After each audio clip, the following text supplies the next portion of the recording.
I know one of the fighters you would have watched growing up would have been Nong-O. Nong-O. Nong-O. Yep. And then second or third one championship fight, you're paired against him. Third, yeah. How does that feel when you're rubbing shoulders with somebody that you used to idolise, or you used to look up to at least? It is scary for the most part. There's a lot of different emotions that come into it.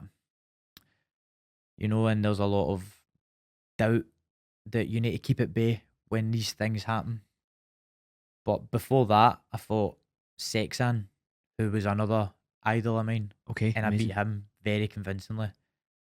And then it's like the Alex Hormozi quote: "You slay one dragon, you have more proof that you can slay the next." And then that was kind of the mindset that I can do it to him, so I'm pretty certain I can do it to him. It was an amazing moment in my career getting to fight someone that I was watched, and he only just got knocked off the championship like the one fight before that, so he was the champion for 8 years. So I fought him when he was still at his absolute best as well. Just I'm proud. I'm like it's one of the things. It's like if you asked me like 3 years ago before it, you're going to fight him, it would just be like, no, I don't. But then, just in life, everything is small steps. It's just action, action, action breeds more positive action, and then to the point that you're doing this thing that once upon a time you thought you couldn't. Of course, but again, along the way, you've just consistently proven it to yourself and others around you that you're capable of doing the next step and just going on and on and on. That's it. Anything in life is positive action breeds more positive action, and negative breeds negative, and that is it. That's a Goggins lesson as well. And one of the big things I like about him is he speaks about focus on what's true. So focus on what's helpful for you pursuing your personal goals and just disregard negative thoughts and emotions and distractions.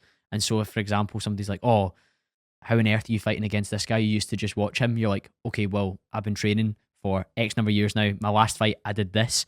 I'm ready to fight him. And you just disregard that. It comes from putting in the work. In confidence is built from the ground up. It's not something that you just have one day. You get out of bed and go, I'm confident, I'm going to take on the world.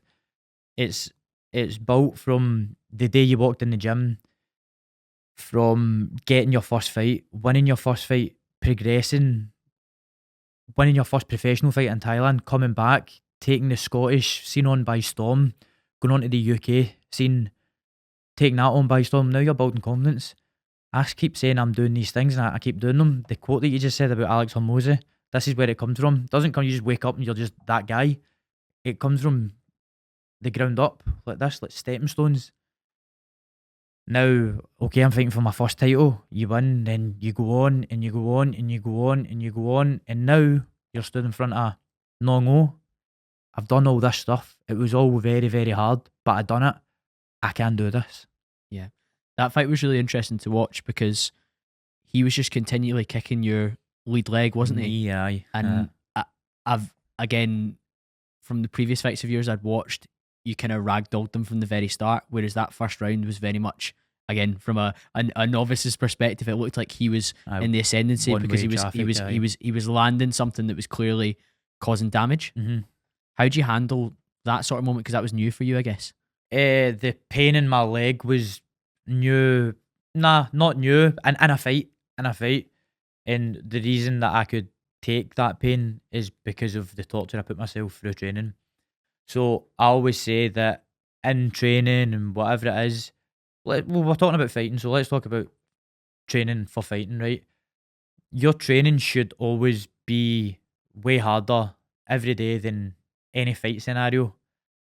You should run yourself into the ground. You should put yourself in bad situations in training and, just hurt yourself, really suffer, so that when it comes to fighting, it will either be what you've trained for anyway, but more likely than not, it will be a lot easier because you've already been to the depths of hell. You know what I mean? You chose to put yourself there. Therefore, when it comes to the real thing, the fight night, it might go there, but it's not a new feeling because you've been there before. What a lot of fighters get is they don't train so hard, or they don't put themselves in these terrible, horrible situations, because nobody wants to do that by choice. It is punishment. But that's what I do to myself in training. I punish myself so that punishment doesn't come in fights. Yeah, it's the video of Ross making you go through the tunnel, or stuff like that. Again, I think one of the first clips I would have seen on you online, I think I followed you on Instagram straight off the back of it, was during the lockdown when there was no fights happening.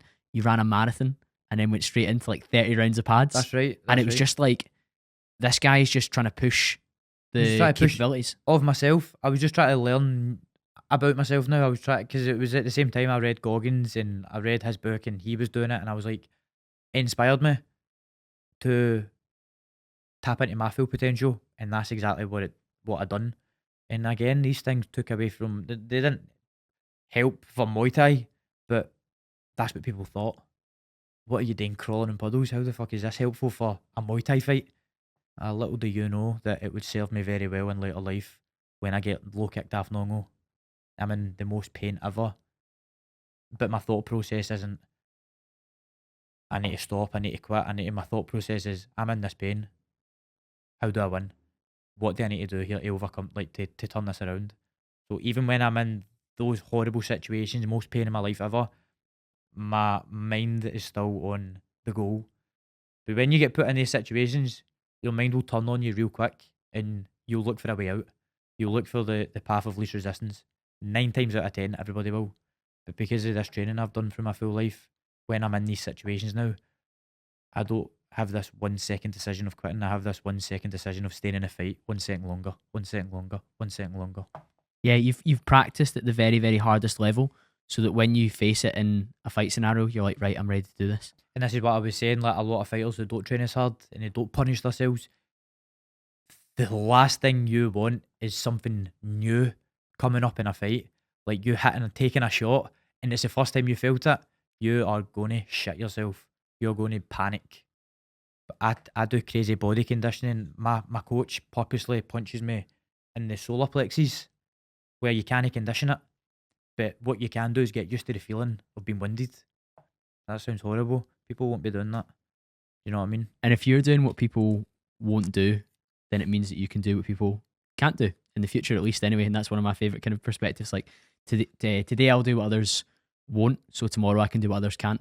And that reinforced over and over again. I hope you enjoyed that clip. For more on my channel, hit the link just here, subscribe, and you can enjoy the full episode.